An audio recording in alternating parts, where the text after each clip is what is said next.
The coronavirus pandemic has challenged humanity like no other crisis for decades. With millions at risk of dying and many millions more losing their jobs, it can make climate change seem a second-order problem. Tonight, we ask, how can we make sure the recovery from the pandemic is green? How should we confront the challenge of the climate after COVID?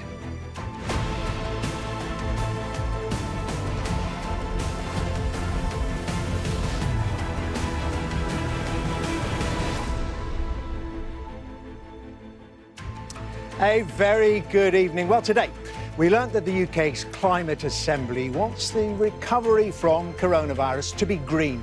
Polluting new cars, it thinks, should be banned in as little as 10 years' time.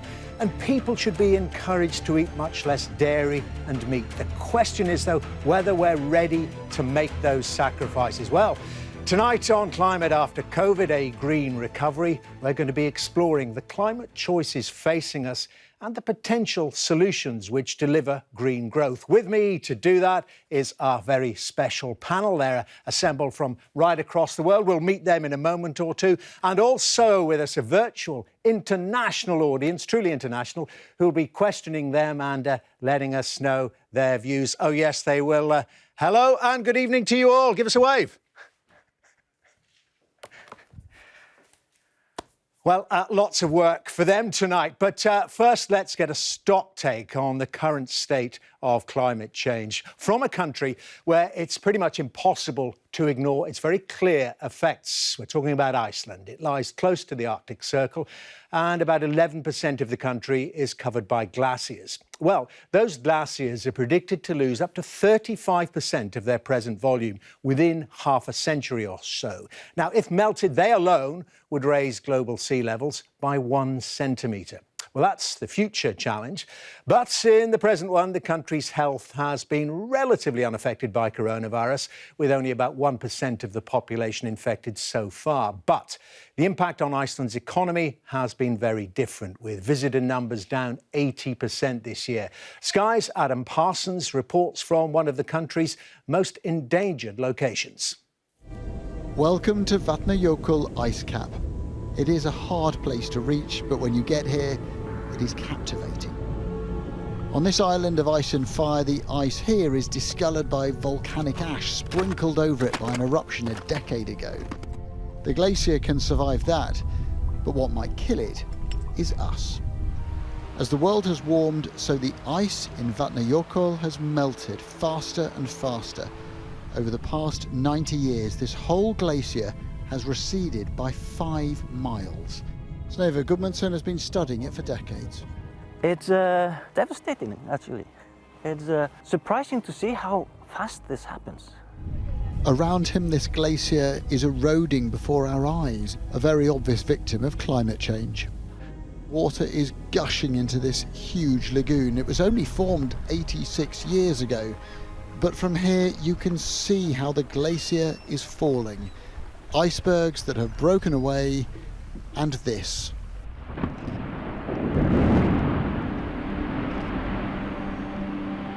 An ice cave collapsing as we watched. As long as the world is getting warmer, the glaciers will retreat. In a century or two, Iceland could have very little ice. This new giant lake, the ice, the cliffs where the glacier once soared, they're all a warning about the fragility of our ecosystem. The question is whether the world is paying attention.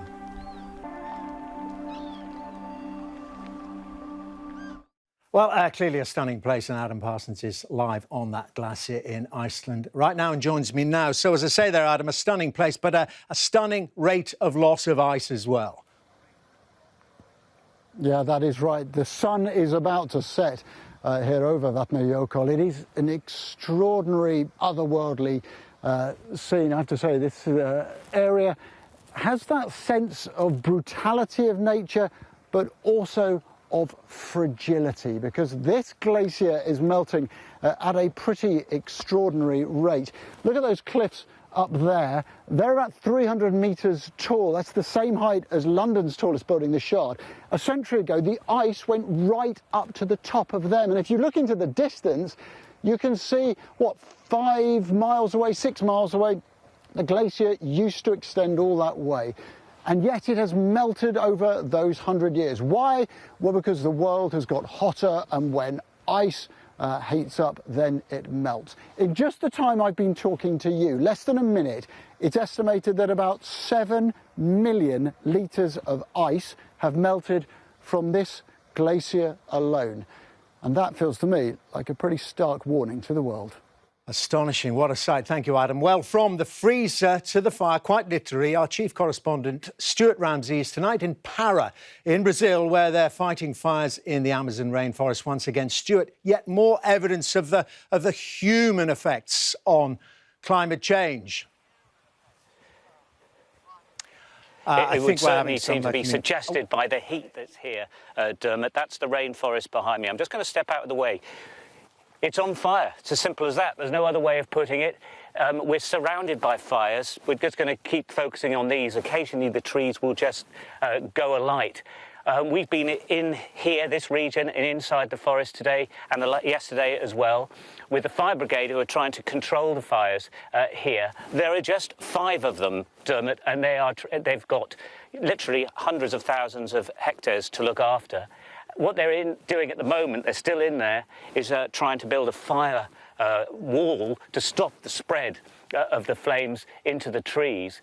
But it's a difficult battle. This fire's been going on for a week or so. Now, if we come down from this, you'll see one of the reasons why these fires start. Everything you see in front of me is cattle land. It's a massive blaze that was here. That's all burnt, as you can see, and as we've seen many times over the years, but very bad last year, and they think this year could be even worse. It spreads into the forest. The farmer who's been here with his father for over 20 years says that it's simply the climate. It is hot, hot, hot. It doesn't rain. It's been at least 3 months. And basically, climate change, he says, is the reason for all of this. Stuart, thank you very much indeed. Stuart Ramsey there in the rainforest in Brazil. Well, as we've just seen 2 examples of there, the impact of climate change is being felt in so many countries right across the planet. And our audience tonight is also international. We've got people from India, Russia, Iceland, Zambia, Nigeria, Ghana and the United States, as well as the United Kingdom and Ireland. So, audience, I want to get you working. I've got a first question for you, and it's this one about priorities. Which issue do you think should take precedence right now? Coronavirus or the climate? Now, hands up, let's choose one of them. Hands up if you believe, one hand please, if you believe that coronavirus is the pressing priority.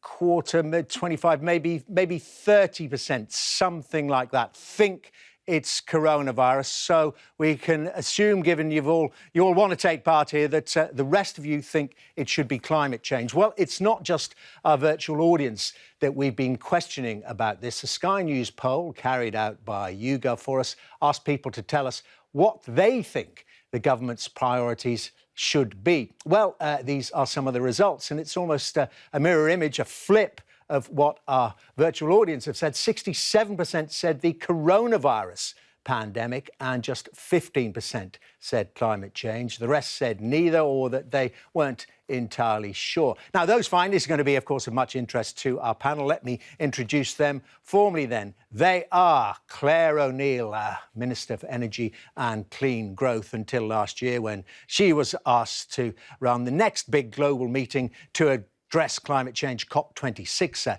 a nomination that was later withdrawn. We've got Saleemul Huq, is one of the world's most prominent climate scientists and director of the International Centre for Climate Change and Developments, joined by Audrey Gallacher, served on the advisory board to the Climate Assembly and is Deputy Chief Executive of Energy UK. Our quartet is completed with Bjorn Lomborg, the author of The Sceptical Environmentalist. He doesn't argue that climate change isn't happening, but says it isn't an apocalyptic threat. Well, let's hear from you all first off then. And Claire O'Neill, this issue of priorities, the difference between our audience and the polling. But on the polling, 2/3 of people think we really should be dealing with coronavirus as a priority. Well, honestly, I'm not that surprised by that, Dermot, because, we have had nightly, hourly news for the last 6 months of the coronavirus threat. It has been, you've been reporting it constantly. It's something that everyone has been talking about. We've had the whole economy shut down, and we haven't had anything like the same coverage of the climate crisis and the fact that we currently have, the highest level of state fires burning in California. We have cities around the developing world running out of water, and we have record temperatures now right across the globe. And I also think there is a bit of a problem with this, that, climate change can feel a bit separated from us in terms of space and time. It's that classic kind of tragedy of the commons. But, the climate layer is 60 miles thick. That's it. And we've been conducting an uncontrolled chemical experiment with that layer collectively for the last 100 years that isn't going to end very well unless we start to do something about it. So I'm not surprised by that polling. I think we need to all work, and I really commend you actually for doing this programme, to make people realise that this change is happening, but that it isn't apocalyptic. This is potentially the world's biggest economic opportunity. Climate recovery is both something that's absolutely necessary and something that will completely transform the way that we live and do business, and we need to get on with it. We're going to be hearing a lot from you all during the course of this programme. Saleemul Huq, your thoughts on those findings, on the public's view? Well, I think it's natural that people are concerned about the public health crisis that is actually affecting them, their families, and people are in fact dying immediately. On the other hand, climate change is a longer-term problem, but it is a big, big, big problem. And speaking from Dhaka in Bangladesh, I can tell you right now, part of the country is flooded. It's one of the biggest floods we've had in decades. And just a couple of months ago, we had a super cyclone that attacked our coast in the middle of a pandemic. So the crises aren't an either-or. There are multiple crises that all have to be dealt with at the same time. Bjorn Lomborg, what are your thoughts? Do you think, perhaps, maybe you do, that the public are right in that ordering of priorities? Well, I would be more likely to agree with Saleemul. So fundamentally, we don't prioritize problems. We prioritize solutions, and we need to realize they're great COVID solutions where we can spend little money and do an amazing amount of saving people's lives. We should definitely do those. There are pretty poor COVID solutions where we spend lots of resources and save almost no one. We should definitely not be doing those. And it's the same with climate. There's some great climate solutions, and we should be doing those. There are some really bad, ineffective climate solutions. We shouldn't be doing those. So it's not about prioritizing climate versus COVID. It's about making sure we do the smart COVID solutions and the smart climate solutions and don't do all the dumb ones. OK, we're going to be discussing a lot about those possible solutions during the course of the hour and more. But let me ask you then, Audrey, Gallacher, it's about the government's attention, I suppose, in terms of priorities. What are your thoughts? So I think obviously the government's going to have to deal with the immediate effects of the pandemic, and we've got a public health crisis on our hands. They really need to get that under control. But after that, the recovery from COVID, we're not talking about a binary choice here. We can do both. And in fact, you mentioned the Climate Assembly. They have said quite clearly that the recovery coming out of COVID, we've got to ensure that what we do is going to contribute towards meeting the net zero targets. And we're already hearing the government talking about building back better. We're going to have a clean, green recovery. And I really want to see that happen. I think it's possible. And that's what we should be aiming for. But of course, we need to deal with this public health crisis first. OK, your opening thoughts. Thank you very much indeed for them. Let's get the opening question then from our audience. It comes from Dominic Panaya from London. Very good evening to you, Dominic. Identify yourself. There you are. Please ask your question. Put your question to the panel. Given that governments across the world have proved how quickly they can deal with a global emergency with no expense spared, will they now do the same for the so-called climate emergency? Very good and interesting question. Saleemul, you come in first on this. This is about, I suppose, will and application. If the climate crisis is real, why aren't governments acting with such speed and the amount of money that they are over COVID? Thank you very much, Dermot. Please call me Saleem. It's easier to pronounce. Yes, Thank you. I think even though the coronavirus is not related to climate change, there is a very, very, I think, important message that is a very common message that we are seeing play out in dealing with the coronavirus situation, which is leaders who listened to their scientists and the epidemiologists and took action at the right time ended up saving lives. And the leaders, and we don't need to name them, we know who they are, who did not do that, who refused to listen to the science, have ended up being responsible for deaths by the thousands, indeed hundreds of thousands of their own citizens. And that is a lesson that we need to apply to the climate change crisis as much as well, because the scientists are telling us what to do. Leaders, some are taking the actions required, and I'll mention the Prime Minister of New Zealand as a good example, and some, and Mr. Trump of the United States is an example, aren't. And that is going to play out to everybody's detriment going forward. So listen to the scientists, do actions as quickly as possible, and I agree with Bjorn.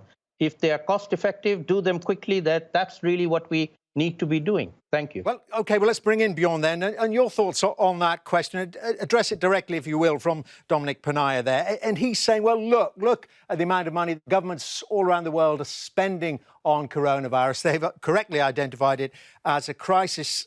And the fact with climate change, they've been calling it a crisis for years, but not acting in at the same speed, not spending the same amount of money. Yeah. So, Dominic, you're absolutely right. We're spending an enormous amount of money. Remember, it's mostly money we don't have and we probably actually can't afford. So I think we should be very wary of whether we're actually going to spend them well just for corona. But the real issue, of course, is how do we then get governments to spend money smartly for climate? And that has to be about making sure that we don't just spend lots and lots of resources on stuff that looks good, that makes everyone feel like, oh, we're doing something. One great example of how we're wasting resources is when we subsidize, for instance, electric cars. That is an incredibly ineffective way to mostly pay rich people to drive around these virtuous cars, but cut very, very little CO2. On the other hand, if we could get a lot of countries to switch, at least first, from coal to gas, we could dramatically drive down carbon emissions at very low cost. So it's about making sure that we spend resources in places where we can cut lots of CO2 at low cost rather than doing the opposite. OK, what the question is directly asking, though, Claire O'Neill, is, I suppose, are governments really just paying lip service to climate change, because we've seen how fast and how effectively they can act when they see people dying? Well, the short answer to Dominic's great question is no, they will not turn the taps on and spend the money. And they won't do that for three reasons. One is, as Bjorn said, that money is very short. And the politics are that if you see an NHS in the UK overwhelmed with patients, that's incredibly bad for your electoral prospects. If you don't stop climate emissions going up, people don't really notice. And so the short-termism of the government cycle, the average prime minister globally is in place for about 4 years, means that this just simply is not a priority. And I spent, several years as the minister. I brought in the UK's net zero legislation. We had wonderful support, actually, particularly from Prime Minister Theresa May. But, we were in a place for many years where it was not taken particularly seriously by governments. And I'll just point out that you mentioned, Dermot, that I was the president designate of the COP process. This is the annual climate gathering, the thing that led to the Paris Agreement. That's been running, was set up in 1992 in Rio, and since those enormously expensive, huge conferences are happening, emissions have gone up by about 40%. So there's an awful lot of intergovernmental talking, and there's not a lot of action. Is it all gloom and doom there? Well, no, because the question assumes that it's only governments that tackle stuff like this. And I've got a logo up behind me. I don't know if you can see it. I've taken on a new job at the World Business Council for Sustainable Development, because while governments are doing some amazing things and setting out net zero targets, the world's biggest corporations, who understand that if they don't start investing and don't start taking this seriously, there will be a huge problem, are starting to move. And that kind of expertise is why you're with us. It's why you're all with us. Audrey, Gallacher, On this issue of government's will and action, is it the fact that coronavirus just hit us with such speed and that, in a way, climate change is creeping up on us? So clearly we've seen that there had to be a response to that. I think, though, as we mentioned before, it does represent a good opportunity to now try and take some action, ensure that we can address climate change. The government's going to have to go out and borrow lots and lots of money for the recovery from COVID. Let's make sure that any fiscal stimulus packages that are going in place, as Bjorn said, we're doing it in a sustainable way. We're investing in technology in sectors where there's a real future and we can tackle climate change. This is offered as an opportunity. I think people have also seen that they can live differently, because the whole thing about climate change, tackling climate change, of course, we need government intervention, we need plans from them. We need a kind of clear policy framework in order to bring forward investment. But there's also going to have to be a significant change to people's behaviour. And I think that's something that we just haven't really started the conversation with people around that. People don't really understand what this might mean for them. And I think we have to do that as well as just relying on government. This is not something that governments can deliver. Claire mentioned bringing in businesses, but we need to take the public with us as well. Everybody's going to have to change significantly to get this done. OK, well, let's get on. Thank you all for that. But let's get on to this climate assembly, because it's one thing to accept that climate change is still, despite coronavirus, the most pressing issue facing the world. It's quite another, perhaps, to agree on what to do about it. Well, as we've heard, the UK Climate Assembly, which reported today, wants some significant changes. Let's take you through just some of its suggestions. Nearly 4 in 5 of the Climate Assembly members, 79%, nearly 80%, agreed that the recovery from COVID should be green. And these are some of the actions to get there. 80% of them recommended that taxes for flying should increase as people fly more often or further. Frequent flyers should be penalised. They also say people voluntarily should reduce their meat and dairy consumption by up to 40%. So, are people prepared to make those kind of sacrifices and many others? Our Sky News poll for this programme suggests, well, it depends. The most popular policy to aid a green recovery was continued encouragement for people to work from home, with 64%, nearly 2/3 in favour, versus just 20% opposed. Now, that idea of encouraging people to eat less dairy and meat was the least popular that we tested, with just 33%, a third, in favour. 53% were opposed to that suggestion, and there was little confidence in UK political leaders over climate change when we asked who people thought cared the most out of Boris Johnson, Keir Starmer, Nicola Sturgeon and the leader of the Lib Dems, Ed Davey. 35% said none of the above. Well, let's bring in our audience right here. And I want to ask you, what do you make of that poll? Let's get your hands up again. Would you like to see action, for example, to encourage people to eat less meat and dairy produce? Would you like to see that actively discouraged by governments? And nearly all of you, just stay with us and let me ask you a slightly different version of that. Are you making efforts yourselves right now to do that, to change your diets? OK, so more than half, but a few of you then want a bit of encouragement from your governments. And on the subject of encouraging better behaviour versus enforcing it is our next question. This comes from Danny Hurley in Clitheroe. Hello there, Danny. Please put your point to our panel. Hi, everyone.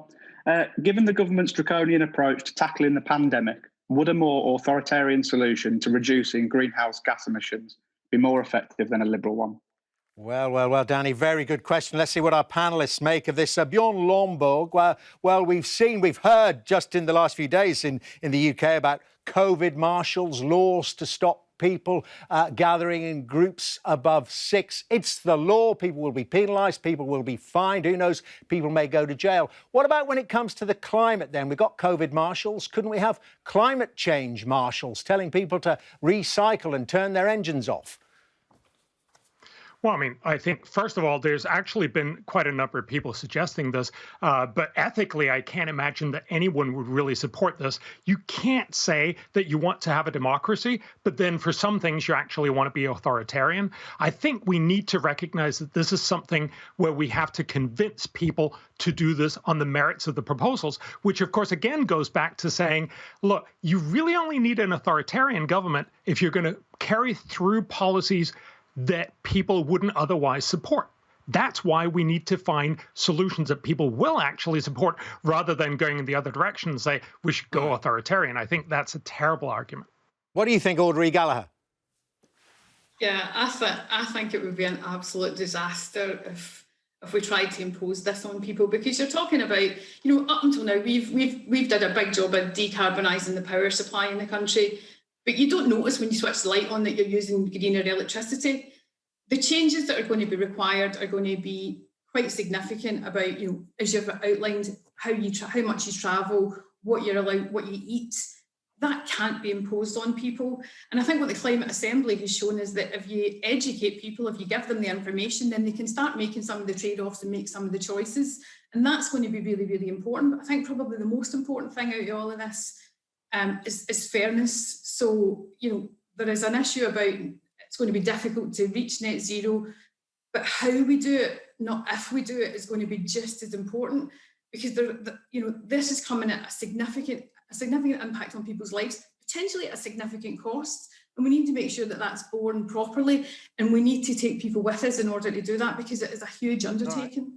Right. I know, I'm going to go back to Danny and say, you asked the question. By asking it, was it the fact that you actually would like to see governments legislate, perhaps put into law, criminalise a behaviour that affects the climate? No, I understand that authoritarian is a very strong word, and I agree with what the panellists have said. But if I was to define the liberal approach to being the Paris Agreement, I think it was Ellie O'Neill who said that since the Paris Agreement was introduced, that emissions have increased 40%. So the reason why that's failed, in my opinion, is because the Paris Agreement it relies on nationally determined contributions. So in effect, countries can choose their own targets. They can set their own targets. So that, to me, proves that targets can be missed. They are being missed. So banning certain uses of fossil fuels would surely be the most effective way to do it. And to do it by deadline would allow a smoother economic transition as well. Well, great question. Thank you very much indeed for that, Danny, and a great answer, which, has got all our panellists, I don't know if you can all see each other, but all nodding in agreement that perhaps it's got to be carrot and not stick. Thank you very much indeed for that contribution, Danny from Clitheroe. Now, we want to discuss another, and it flows directly from the issue of coronavirus in the steps that are being taken to try to deal with it. We've got Miranda Collett, who lives in Jersey, who wants to ask a very specific question, don't you, Miranda? Put it to us, please. OK, I'm concerned about the plastic waste that's accumulating through PPE and disposable masks and gloves. The pandemic seems to have set the anti-plastic movement back a few years. Is there anyone dealing with this? And how are PPE items recycled? Yeah, and just while I'm with you, Miranda, I mean, you're on Jersey, as I say, you must see the effects of plastic waste on the shores every day. We certainly do, yeah.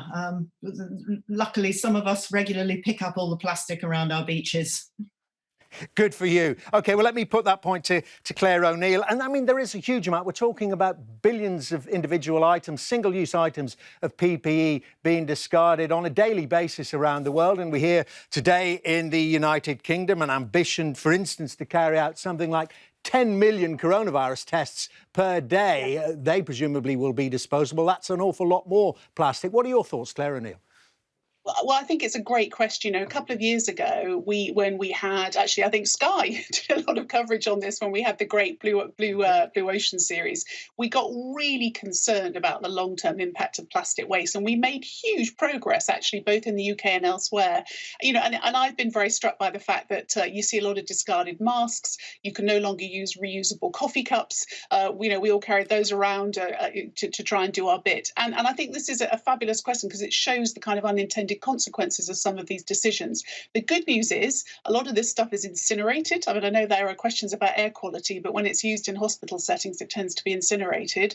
And I think we have to encourage people to actually start again as citizens using their own reusable things. And can you bear with it, Dermot? If I just go back, I wanted to go back to Danny's question just for 10 seconds. Having brought in a number of laws in the climate space, you can't be authoritarian as a government, but you can lead. And things like the banning of fossil fuel vehicles on our roads, which Audrey's Climate Assembly thought was a really good thing, that was actually the most controversial thing that we did in the last few years. And so I think governments have a massive role to play in leading on this. And it's been rather depressing that none of the government leaders or none of my old mates around the cabinet table, I think, have ever mentioned publicly the issue of plastic waste, having made such a focus of it. So I do think we need governments to recognise this problem and come up with some solutions. This is a simple solution. Just want a quick thought from Saleem. I mean, again, you must see in Bangladesh the effects of plastic pollution in the oceans on a daily basis. And this coronavirus pandemic is only making it worse, but is it a necessary evil? Well, definitely we see this. But interestingly, Bangladesh was one of the first countries to ban plastic bags use in Dhaka city. We don't use plastic bags here anymore because it's been banned and everybody's now gone to using other kinds of bags instead. So it is possible to get people to change and change behavior. But if I can also address the previous question for a minute, which is that one of the things that we can definitely look at, and I'll pick the example that Bjorn gave of in his view, a wrong kind of subsidy for electric vehicles. In my view, an even bigger wrong subsidy is for the fossil fuel companies. These companies are getting huge subsidies from their own exchequers. And that, to me, is not just wrong, that's criminal. That should not be allowed. How the hell can we give subsidies to the polluters? That is absolutely unacceptable in this day and age. Well, you got an awful lot. I don't know if you can see our audience there, but they're certainly agreeing with you. Many of them, I think, well, the vast majority of them are clapping along there with that. Well, listen, got a lot to get through, and we've had a real sense there of the difficult choices facing societies and governments right now. And one society, perhaps more significant in this than anywhere else, has to make its own choice about the future on November the 3rd. We know where we're going, don't we? The United States debate about climate is starkly split between President Trump and Joe Biden. The challenger, Mr. Biden, is partly influenced by more radical voices on the left of his party, the Democrats. And one of them, prospective Congressman Jamal Bowman, told me his country could take on the virus and rescue the climate at the same time. We're living through the greatest crisis in our nation's history since the Great Depression. We're also living through a period similar to the Spanish flu, as well as the civil rights movement, as well as economic and education catastrophe and climate catastrophe. So I believe we can walk and chew gum at the same time. Listen, before the pandemic, before the coronavirus, climate change was ravaging communities throughout the world. But what about questions such as the financial realities of dealing with COVID, the billions upon billions, ultimately trillions of dollars that have been spent? Whoever's in power in the United States next January, the cupboard's going to be bare. Isn't the money just not going to be there for this transition to a truly green economy? When we have our values rooted in the right place, we invest where we need to invest. When we wanted to put a man on the moon, we were able to do that. When we wanted to bail out the big banks in 2008, we were able to do that. The real question is, do we have the resources? Do we have the human capital and the resources to not just get out of this pandemic, but to build a nation in the world that works for everyone? And the answer is yes. We have millions upon millions of men, women, and children ready, willing, and able to get to work. What would you say to those developing countries who say, listen, this is all well and good coming from the mighty United States, which built its economy on the back of fossil fuels. And now you're saying, you won't do trade deals with us or whatever sanctions would be applied. If we go down the same route, we have to follow it the green way, and it's going to take us longer and be more expensive. This is about us working in collaboration with them, being clear on what the needs are, and then taking a bottom-up strategy, similar to what we're doing here in our district in the Northeast Bronx and Westchester. There are communities, historically neglected communities, that haven't been a part of this democratic, economic, climate conversation, and we're going to pull them in, let them have a seat at the table, and make sure their voices and their needs are centered. Joe Biden isn't as radical as you are when it comes to the climate. He's a centrist.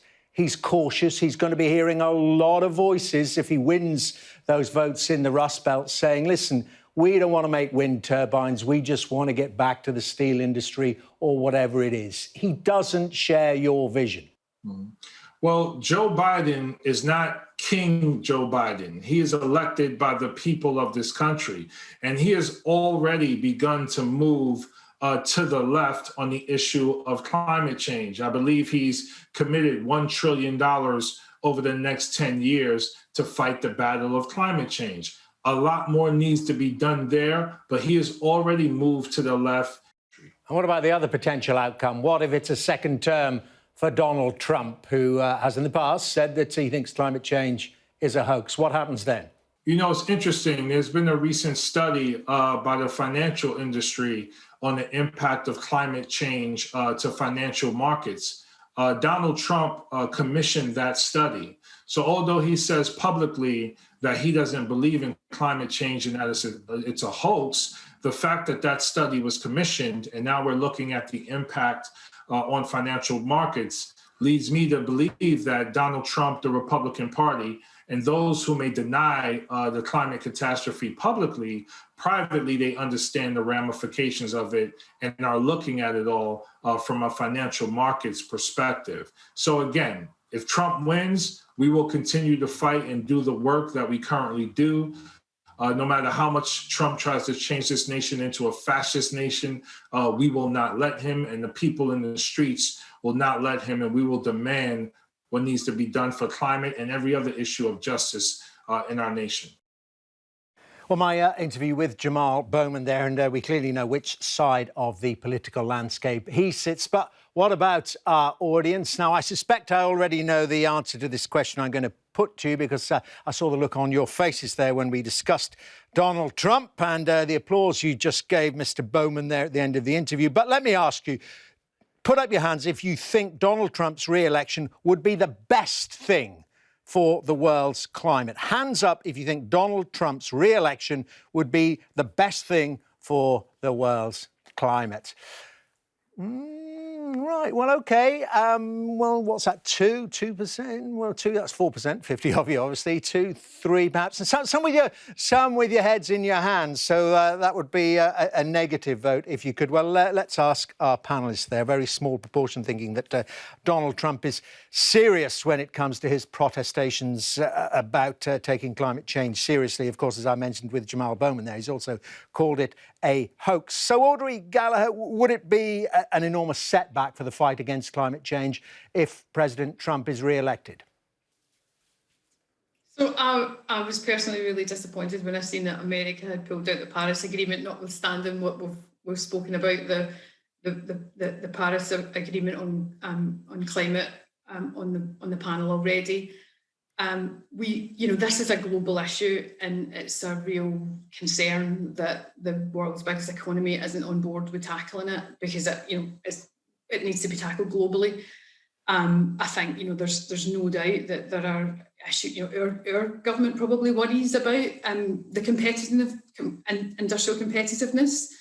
But I think if we do this properly, if you bring investment forward in a sensible way, we can actually create jobs. You can reskill people. You can find new jobs and we can develop technology. We could be a world leader. We have been a world leader on things like offshore wind and how quickly we've brought the costs down of that and developed new technologies. And I can see the same happening again with other emerging technology. And I think that's what we really need to focus on.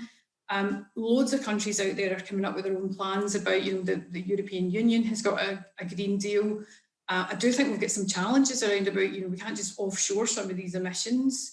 There's a lot of work to be done on, carbon border taxes and stuff like that to make sure that we don't do that. But there's no option not to do nothing here, and that's why I'm pleased that our country has taken a bold step to put the net zero target in place by 2050. Somebody has to take some leadership. Bjorn Lomborg, what are your thoughts? Would it be a disaster for the fight against climate change if you get a president re-elected who thinks that things like wind turbines cause cancer, that fracking is a great thing? Well, look, fundamentally, we don't need Donald Trump's climate policies. I think all of us in the panel agree on that. But the real issue, and I think that's what we need to sort of step back, and you also asked that question to Bowman, is to recall that most of the rich world is actually a fairly small part of the emissions in the 21st century. So if the US went carbon neutral tomorrow, which of course won't happen, and stayed carbon neutral for the rest of the century, it would, if you put it into the UN climate models, reduce temperature by the end of the century by 0.2 degrees or a little less than that. It would probably not even be measurable. The most part of the emissions that we're going to see in the 21st century, so about 3/4, are going to come from China, India, Africa, Latin America, the world's poor countries right now.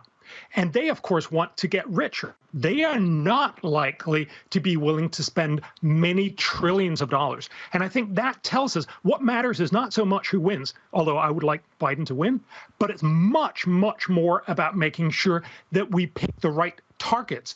That is, invest dramatically more in green energy R&D into zero carbon energy technologies. Because if we can make green energy cheaper than fossil fuels, everyone will switch, not just rich, well-meaning countries, but also everyone in Latin America and Africa, in China and in India. So I think we should stop focusing so much on the US and remember the real challenge is to get the world's poor. It's a global challenge, of course it is, and we got a global audience, and 54 of us participating. If you leave me out, I'm the moderator in this discussion, 50 on our panel, and we've identified the one person who thinks that Donald Trump would be a world leader when it comes to climate change. Mahan, there you are. Hello. Why do you think that?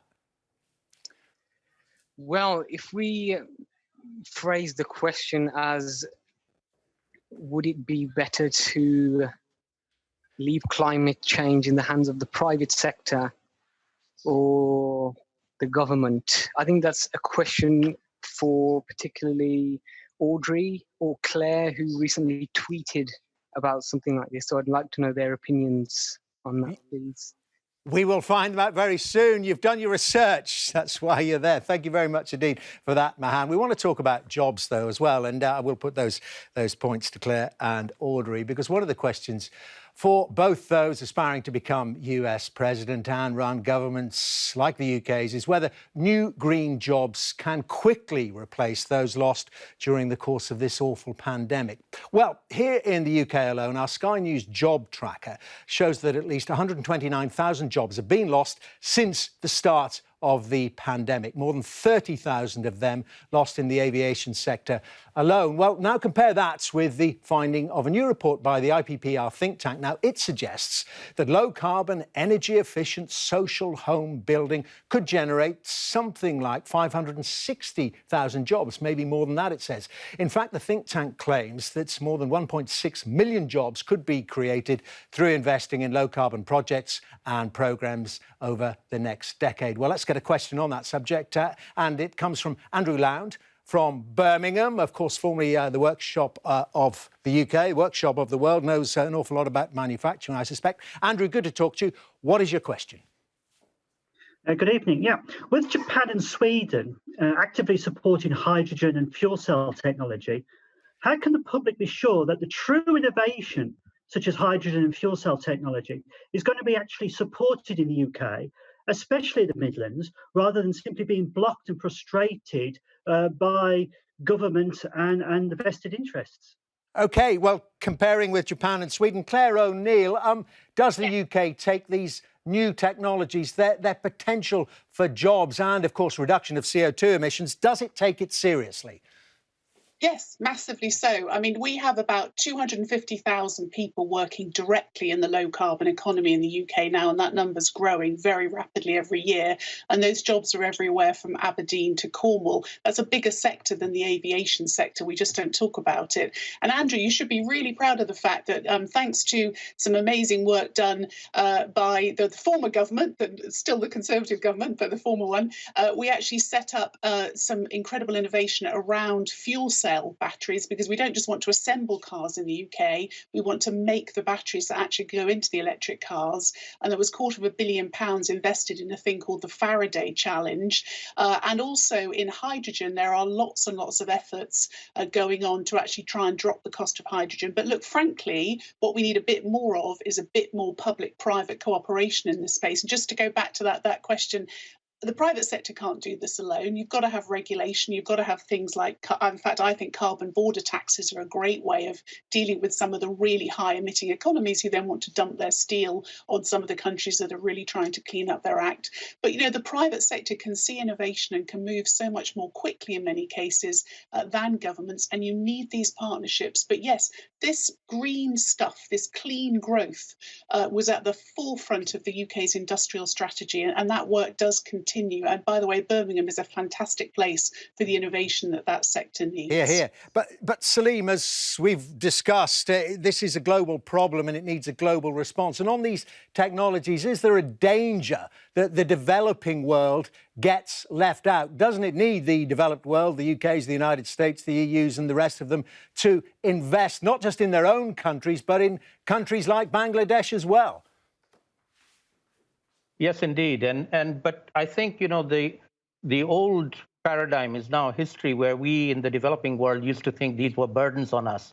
It isn't true anymore. We are now also forging ahead on renewable energy. And let me cite my country's example. We have the biggest household solar energy system in the world, about 5 million households providing solar energy to 20 million people who weren't getting electricity before that. They were burning kerosene in the night, and that has enhanced the quality of life of very, very poor people living all over the country in rural Bangladesh. So technological leaps and developments are not confined to the developed world, and they don't need to be brought from there to us. On the other hand, we can teach you how to cope with the impacts of climate change, because we know how to do that and you don't. Bjorn Lomborg, do you have faith that these new technologies are out there and will provide solutions?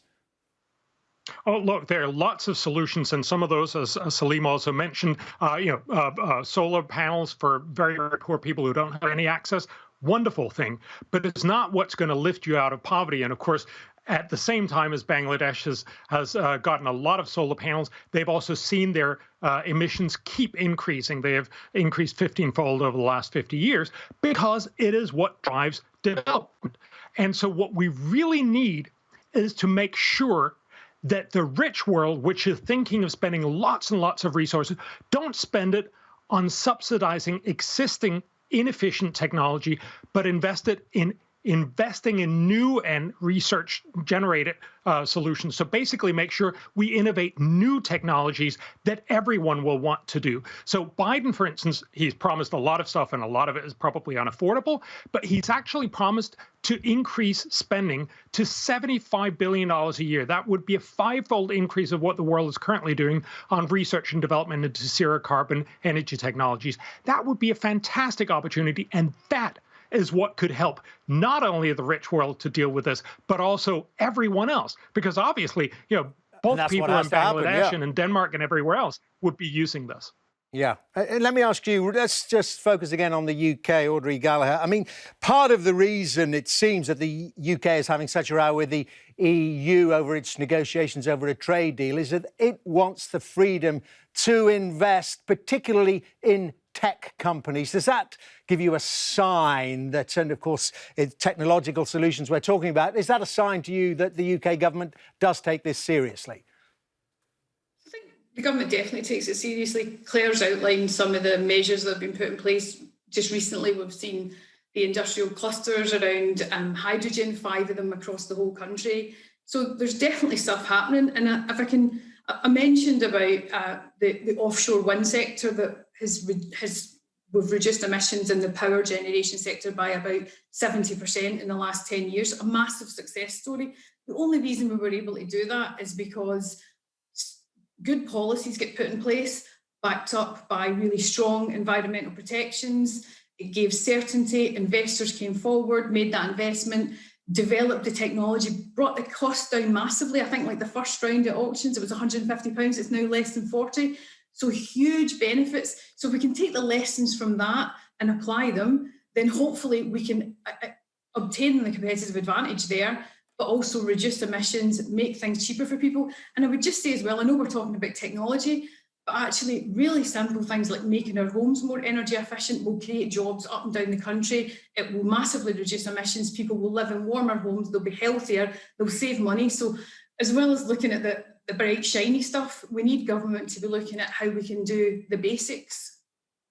Well, quite a lot of applause there. Thank you very much indeed. Where's the time gone? We've got to our final question, and this one comes from Elizabeth Babayemi from Falkirk, and it's all about these warm words, these aspirations, making sure that they're put into action. Put your question to the panel, Elizabeth. Very good to see you.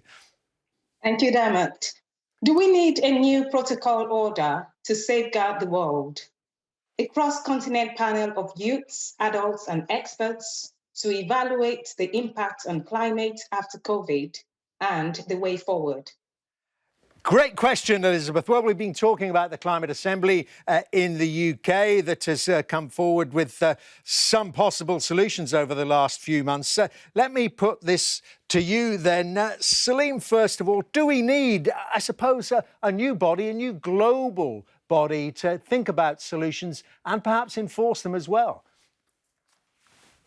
Well, we already have a global body and we have the Paris Agreement, and we aren't seeing a lot of enforcement going on there. I believe in a more bottom-up approach, if you like, working from the bottom up, from people who are already thinking about the problem, and young people in particular, all over the world. In fact, the youth in Bangladesh are extremely engaged on this issue and are doing many, many things and connecting with youth around the world as well. So to me, a bottom-up, citizen-led approach, which would also take into account people taking action themselves and also holding their own leaders to account to make sure they have the right kind of leaders, and then the right kind of leaders take the right kind of decisions. That's the point. Let me bring in Audrey Gallacher, because that is the point, isn't it? We saw you nodding along there. Of course, bottom up, whole population, citizens need to be involved, but do they also need to make sure, be allowed to make sure that what they recommend happens? Yeah, so already there's letters have gone into the Prime Minister. The Bayes Select Committee is going to be doing an inquiry and looking at the recommendations that have come out of the Climate Assembly. And already, particularly because of the pace of change, the technology that's coming forward, there's calls for it to be repeated. And I think we definitely need to do that. We have to ensure that this gets done. The Committee on Climate Change does a brilliant job in our country. But there is a question about how do you replicate that and get it done on a global level. Unfortunately, I don't have the answer, and I'm really keen of particularly any of the audience has got the panel members. Right to be so. Claire O'Neill, you were nodding along there with the idea of a global climate assembly. Well, I love the idea of the panel of youth experts and adults, but we already have a way to hold governments to account in democratic countries, and that's through the ballot box. And it is, quite alarming that certainly in the UK at the last election, climate, even though people really care about this, what mattered in the last election was Brexit. And secondly, use our green dollars. Companies around the world want to be making this change, want to invest in this change, but too many of us are not exercising our thoughts in the way that we make choices, the way that we spend money. And so I think I love the idea of having this citizens' assembly. I can't tell you how amazingly good the work is that was done. Audrey's team, it was super pragmatic, it was really commonsensical. It was the first time we've actually been able to get a really good representative view on what people think is right. But also, we don't vote about this. So we tend to think this is important, and then we all go back and start, worrying about other things. So for goodness sake, let's exercise that power we've got. There are lots of solutions out there, as has been said. People are taking this seriously. It's very hard to enforce these things internationally, but we can vote. Bjorn Lomborg, would it just end up being just another talking shop? Isn't the UN and the existing global bodies, aren't they adequate?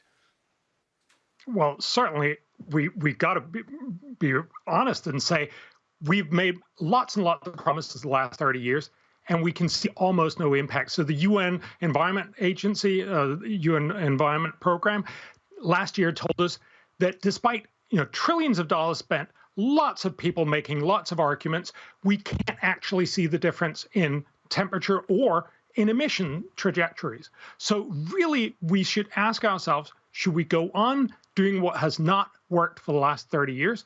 Or do we need to find another way? And as Claire also pointed out, another way that can actually get a majority at the ballot box. And I think we need to do that by making sure we do something that's effective, that is reasonably cheap, so you can actually get people to vote for it and keep voting for it, and something that'll actually fix climate change. So as Samuel said, yes, absolutely, let's get rid of fossil fuel subsidies.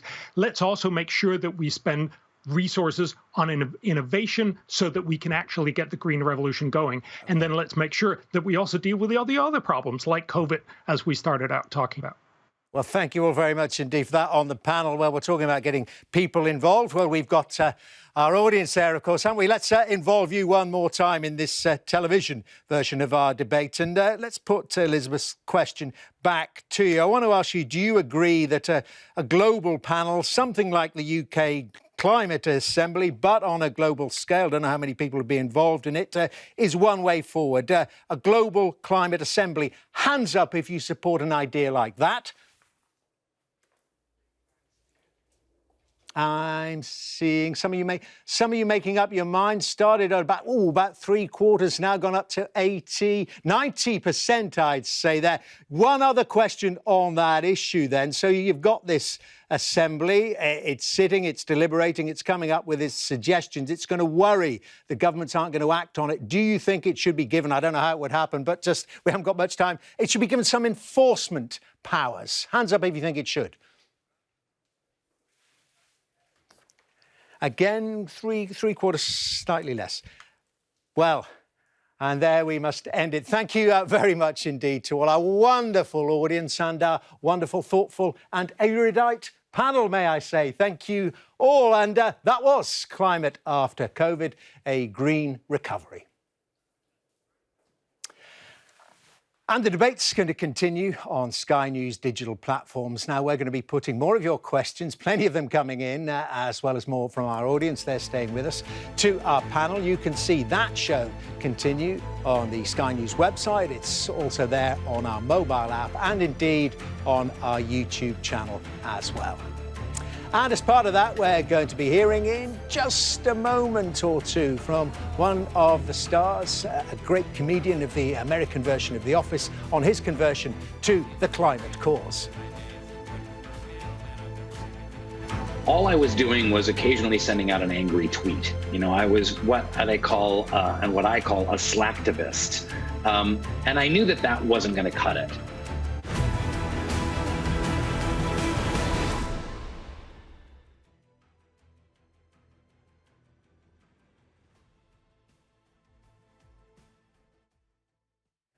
Now then, you're watching Climate After COVID, a green recovery.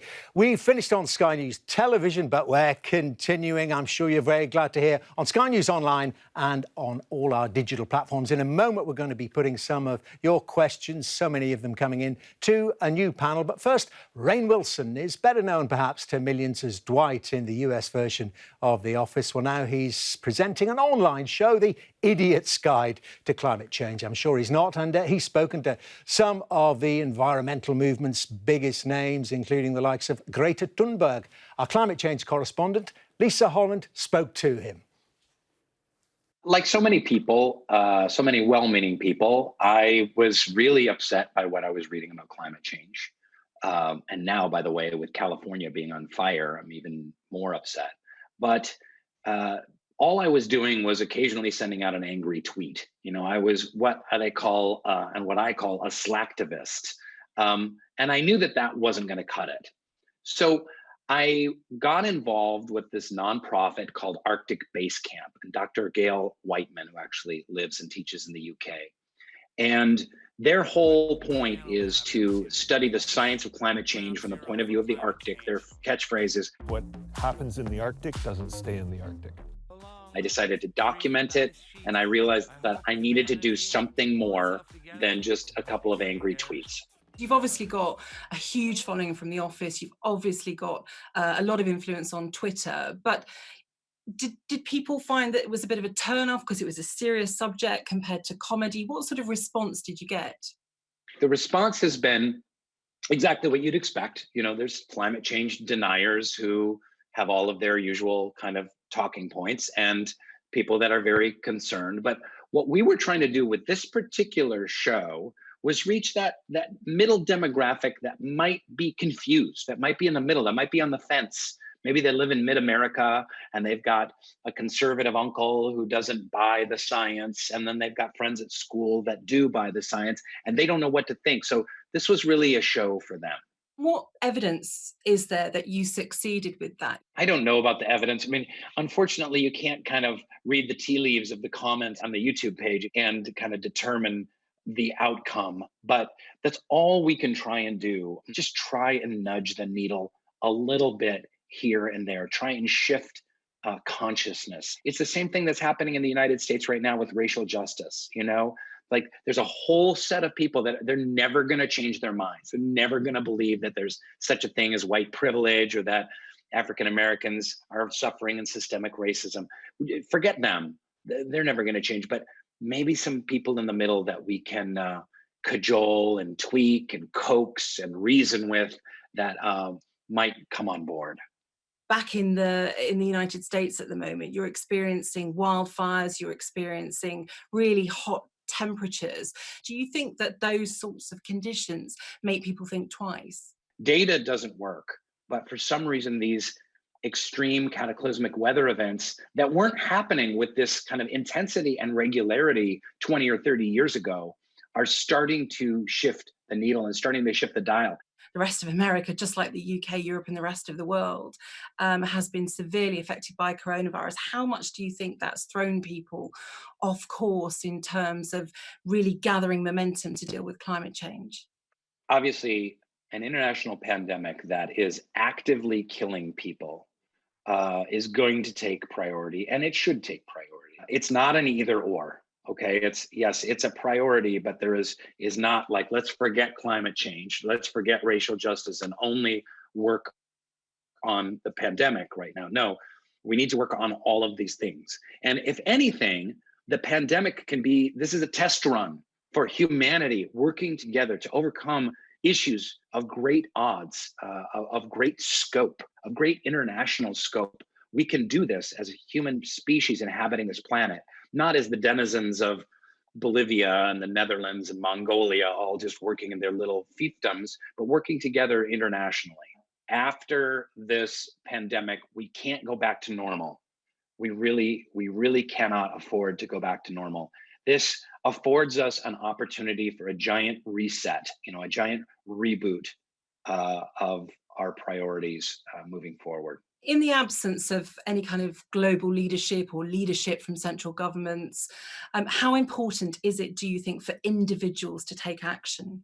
This is my favorite topic of all, and this is one of the most important topics there is. This is the trouble with climate change, and it sucks. Sorry, there's no better word for it, is that I, as an individual, can't do very much, and that is incredibly frustrating. So you have a lot of people thinking, well, I'm just one person. I can eat beef, I can have lots of food waste. I can drive an old truck that creates a lot of diesel exhaust. What difference do I make? This is 7 billion people on the planet and giant corporations and giant governments. What difference do I make? But you make a huge difference. We make a huge difference. We all make a huge difference because yes, one person doesn't tip the scales, but 1,000, maybe 10,000 does. Then if 100,000 people are all doing the same thing, if 1 million people quit eating beef, if 10 million people start to reduce their carbon footprint, if 100 million people start changing their ways, start commuting with bicycles instead of with cars, all of a sudden we can see an impact. So we need to shift our behaviors. We need to take our friends and family and coworkers and Facebook friends and everyone else along with us. And we are going to need to make personal sacrifices.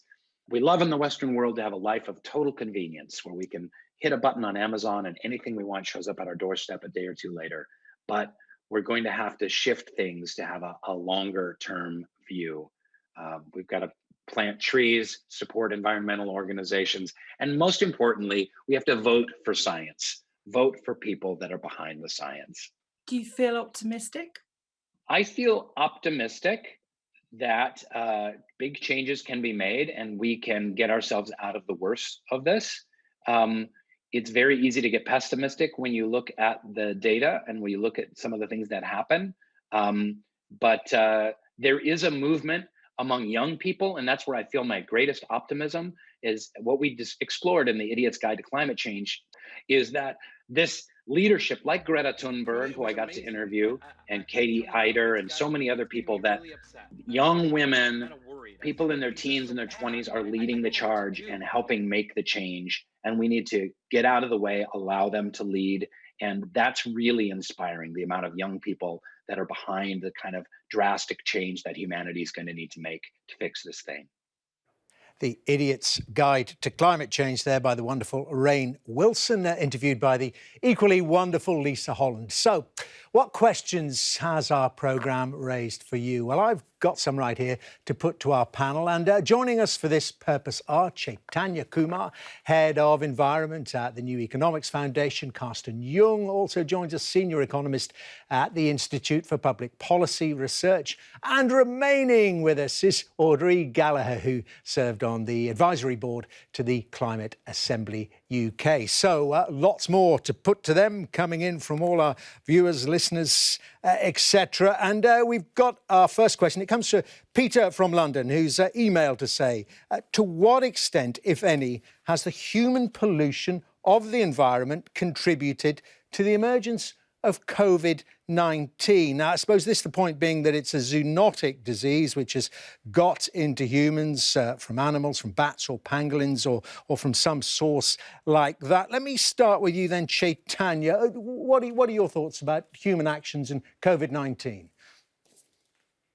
Well, there is emerging evidence to suggest that some of the wet markets in China and other parts of the world where there's not much regulation, there's not much oversight on what is happening in these places.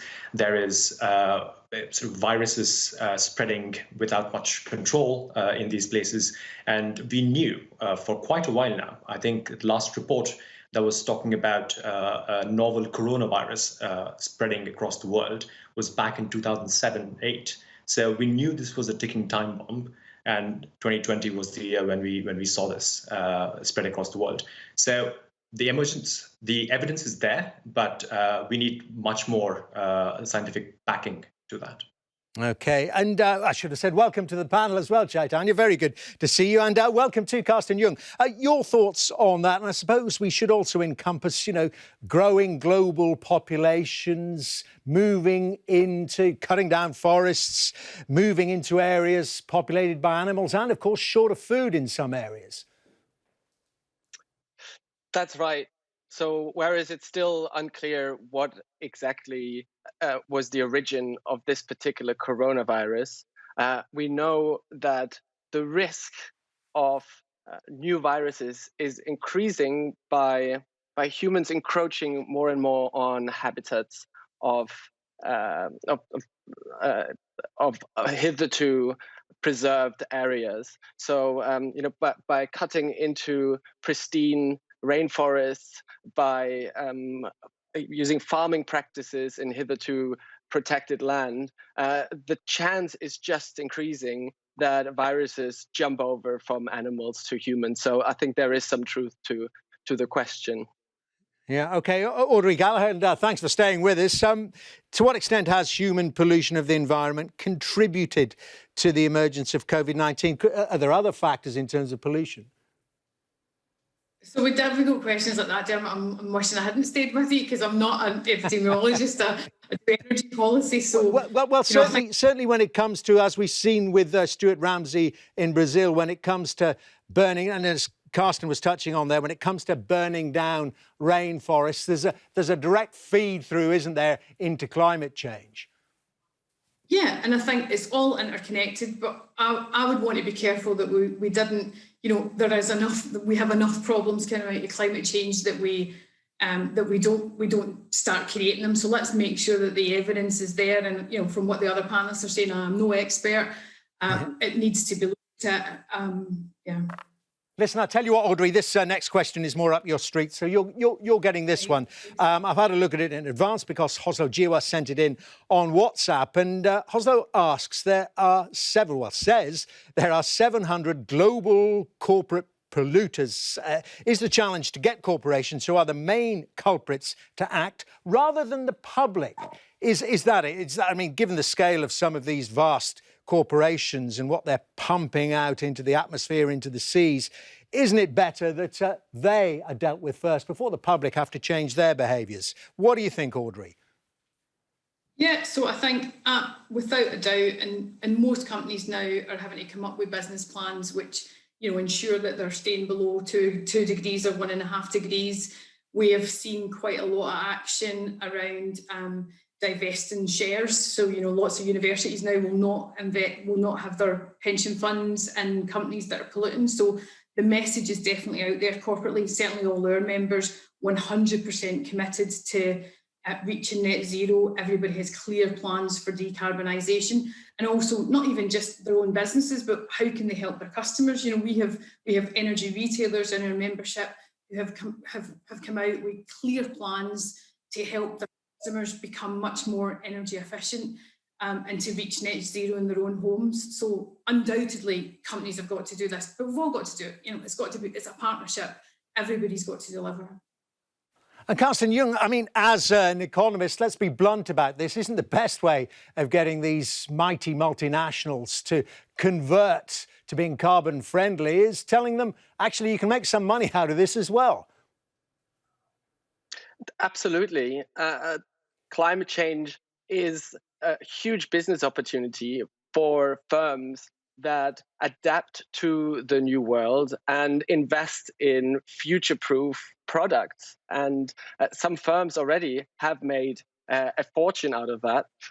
Recent headlines were Tesla, reaching a record valuation because they saw that electromobility is the future, or is part of the future. So that's an example of how you can make money. So it's absolutely right that firms need to make plans how they get their emissions to net zero by the middle of the century.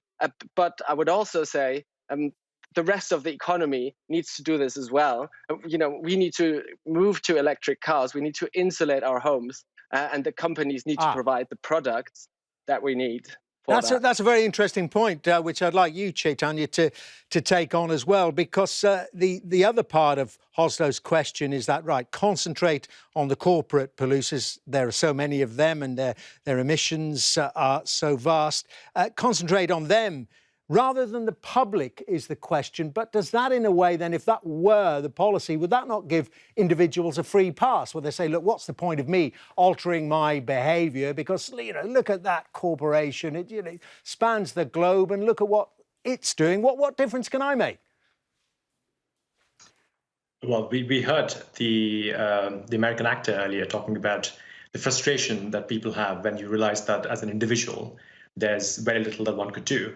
But I mean, we're sort of stuck in this, if I can call it a dirty dance with the corporations, where if you challenge the corporations, you basically get a response saying, well, you do rely on our products. And we do. We use Facebook, we drive around cars, we rely on these products quite a lot. But the question is, how do we challenge them to change their practices?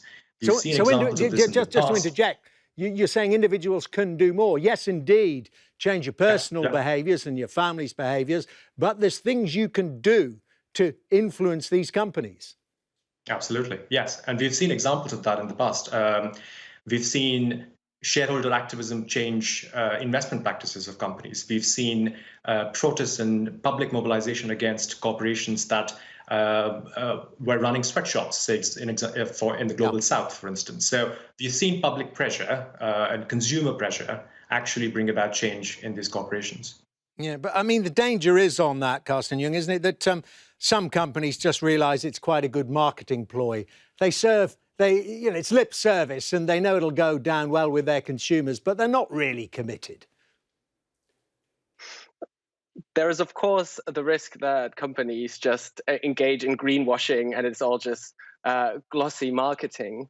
And that's why we also need regulation, and we need the government to make sure that firms actually adjust their ways and invest in the right types of technologies. And sometimes that's penalizing polluting behavior, but often it means subsidizing clean behavior. So the government, for instance, has put out a £5,000 voucher for everyone who insulates their home. And that's a great start. That's a great way of making people make their houses more energy efficient. And that needs to be rolled out into other areas like transportation and also helping businesses to make their processes more clean. So it's both businesses and the market needing to push in the one direction, but also the government coming with a stick and ensuring they actually do it.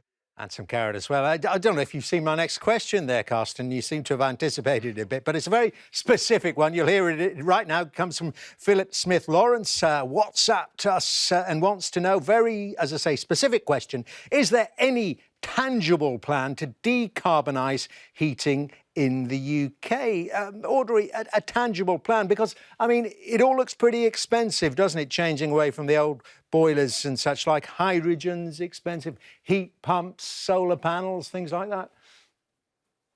Yeah, so we're waiting on the government coming out with its heat strategy so we can find out what happens, what's going to happen. There's some legislation on the books potentially that there'll be no more gas boilers in new build homes after 2025.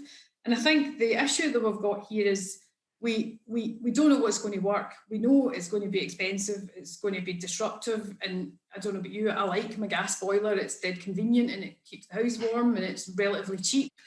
So we have got a huge challenge on our hands here. And I think, it's that thing about not imposing things on people either. So what we've been calling for is, can we get some trials? So you have to go out and see what works, because you've probably not got a single solution. We're not going to build another gas network. I think there are some opportunities to put hydrogen into the gas network. We've seen some hybrid boilers. You can have district heating networks. You can have ground source heat pumps. There's loads of stuff out there.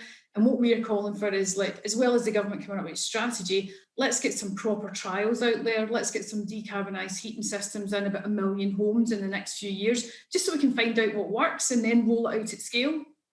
Good idea. I mean, but you say we're still waiting for some of the specifics from the government. And let me put that to you, Chaitanya. Some of the specifics we know about have gone in the opposite direction, haven't they? For instance, grants have been cut for solar panels and electric cars and things like that.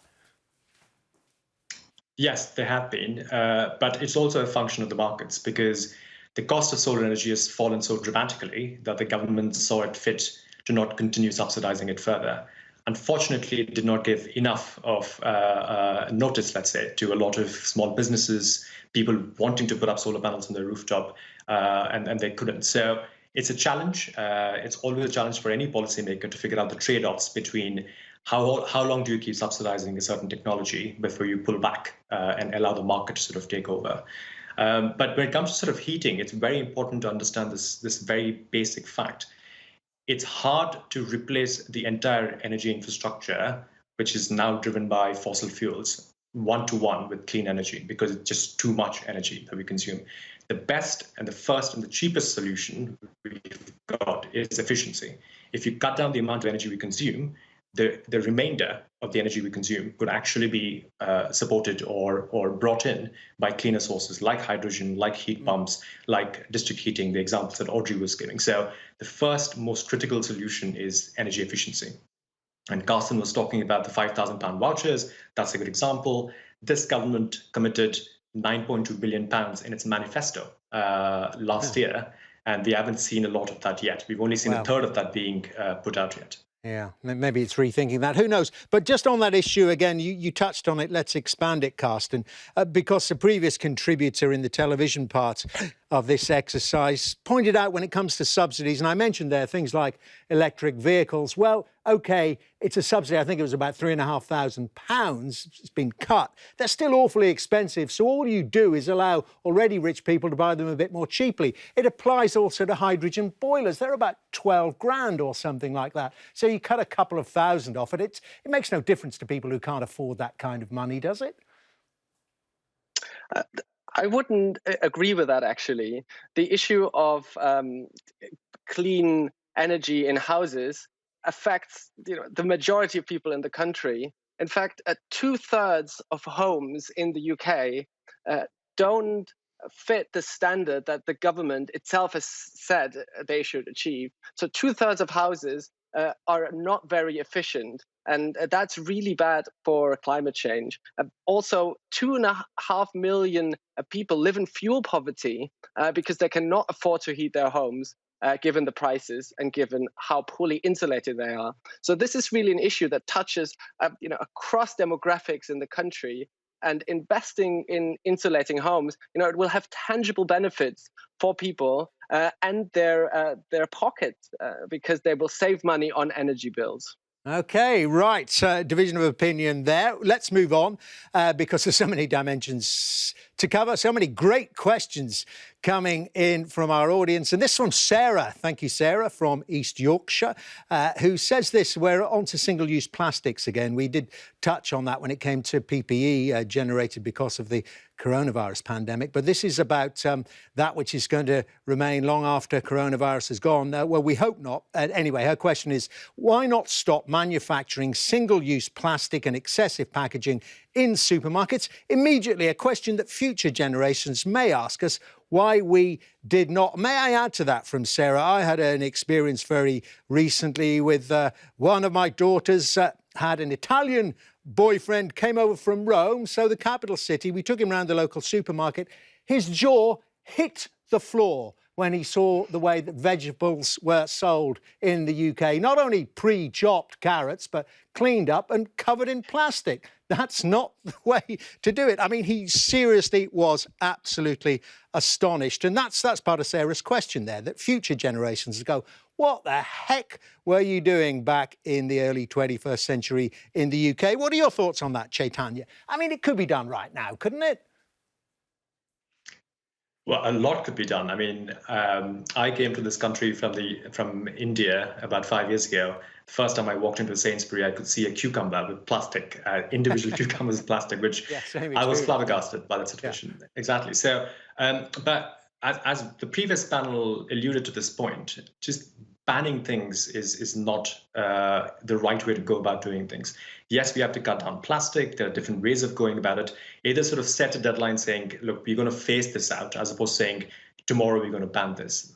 They will cause disruption. When you walk into a supermarket, you would expect some form of service where you can carry your vegetables or whatever it is back home. So an outright ban, like not just plastic, for a lot of issues, might not be the perfect solution in this regard, but there are other things that we can do. I mean, the government example, which is quite well touted, is the 5p surcharge on a plastic bag. That's of a certain thickness, so it's limited in its application, but nonetheless, it's brought down the consumption of plastic bags in big supermarkets by about 95% over the last sort of 5-6 years. Now, that is a consequence, a meaningful result of good policy and good tax incentives. We could do the same, but apply it to a range of products. Yeah, well, so, I mean, Carsten Jung, mentioning the plastic bags, I was going to do that. I mean, that's a form of nudge, a little extra charge to discourage use. And it has worked, or worked partially. We're now moving on to those bags for life, I know. But, I mean, could it not then be applied to packaging? If you want it all wrapped up and cleaned up, it's going to cost you more. Well, it already does, but quite a lot more. I agree with Chaitanya that we should look closely at the specific cases and what the issue is. So you could also broaden it to the emissions that you have in transportation of certain goods that we buy, and often just making it very transparent how environmentally damaging the products are. will show people what is actually the green option and what is a very polluting option. So I think that transparency is an important point. Regulation is a point, but also charging more. I think they all need to play part of need to be part of the mix. But isn't it also just about habit? Audrey Gallacher, I mean, you were on the advisory board to the Climate Assembly. You heard the discussions. When people have things explained to them, I mean, we are extraordinary in the United Kingdom, the amount of stuff that doesn't need to be that we do wrap in plastic. If people would just have that explained to them, how long plastic survives in the environment, how damaging it is when it gets into the oceans, when it gets into human systems, they would then say, look, we've got to stop this. So definitely, and that's the big thing. I think one of the recommendations coming out of the Climate Assembly was about labelling. So to the previous point about if you've got the information, then you can make some decisions. And they were talking about, we want the carbon footprint of the things that we're buying. We want to see what the carbon impact of that is, not just the calories. So there is, I think once you start educating people, then they can make really informed decisions, which we've seen. One of the big benefits that I've seen on the Climate Assembly, and I think Claire O'Neill alluded to it on the last panel, was that by doing this, it's almost given, whether it's businesses wrapping up cucumbers and plastics or governments making decisions, it's almost given them some cover to make some bold decisions. So clearly the supermarkets are selling fruit in that way because they think that's what people want. But if we tell them that we don't want that, then hopefully they will stop doing it. And it's likewise for government. If you set out the issues and people make informed decisions, then hopefully that will allow governments to make bold decisions and companies to do the right thing. But we need to educate people. We need to bring them with us, and we need to start demanding things from government and business. OK, we listen to it. We're nearly at the end of our slot. So I've got a last question here from Rod Butler, has got in touch with us on WhatsApp. Thank you very much indeed, Rod Butler. And here's your question. It's really about population, I suppose. It is. We have the cleanest fuel, cars and commerce for at least 100 years. Why are we not focusing on population? More people means more food, transport, work and housing is required. Is this not the main problem, the number of people? What is it? Something like 8 billion people now on the planet. And indeed, Chaitanya, I mean, many climate activists have been saying that it is now irresponsible to have lots of children. I just start off by saying it's a massive red herring to talk about population when it comes to climate change and carbon emissions. We have to look at the per capita consumption of, say, an average Brit compared to an average Indian. So carbon emissions for an average British citizen is about 10 to 11 tons of carbon dioxide per person per year, compared to an average Indian, which is about 3, roughly. So there is a massive disparity, and that means a lot in terms of the kind of lifestyle one has, the kind of consumption one has, the kind of well-being factors associated with that kind of carbon emissions. It makes a world of difference. To suggest that the global south, countries in Africa and Latin America who are adding numbers to their population are the cause of the problem is a massive problem. And I think we should be very careful in not conflating the population issue. I'm not suggesting that we can keep growing indefinitely. Of course not. There is a steady decline, but we shouldn't conflate that with the climate challenge. It's a very, very thoughtful contribution, that, Chaitanya. Carsten, I mean, do you think it's a red herring as well, then? It's not about the individual, it's about the country the individual lives in and the amount of carbon they emit and get through. I absolutely agree with Chaitanya that a lot of people contribute actually very little to climate change. But I'd also say that with the population we have across the globe, we can solve the climate challenge. We have the technology that we need to live good lives and still prevent climate change. We can insulate our homes and use heating that's renewable. We can use more public transport that gets us to where we want to go in a sustainable fashion. We can restore nature, which will actually help suck carbon out of the atmosphere. And we can make our industry more low emission and use new technologies. Most of these technologies do exist out there. And with some entrepreneurialism, with incentives and investment by the government, and with some individual behavior changes, we can do this. So I think the positive message is we don't need to give up things in order to solve this crisis. And Audrey, I don't know if the Climate Assembly discussed this. If not, I mean, what are your thoughts on that? I mean, is there a limit to the size of the global population? Should there be? So I agree with what the previous what the rest of the panel is saying. I think you could do a whole other programme on some of the challenges that we've got in this country on an ageing population and paying for social care and stuff like that. So there are issues domestically on that. I think the only thing I would add is that if we continue down this road, there's maybe serious questions about what happens around personal carbon taxes and how you try and incentivise that behaviour or disincentivise it, as the case may be. But I agree with the other panellists. That has been a fantastic set of contributions from you all. What we've done about half an hour's worth, and what have we got through there? Single-use plastic, the role of corporations when it comes to CO2 emissions, heating, population, much, much more as well. Thank you all very much indeed for your thoughtful contributions. Chaitanya Kumar, Karsten Young and Audrey Gallacher. Very good to talk to you all. And that is it for Climate After COVID. Thank you to our panel for taking part, and indeed for you for watching and for participating. Some really great questions there. Thank you very much indeed for now. It's goodbye.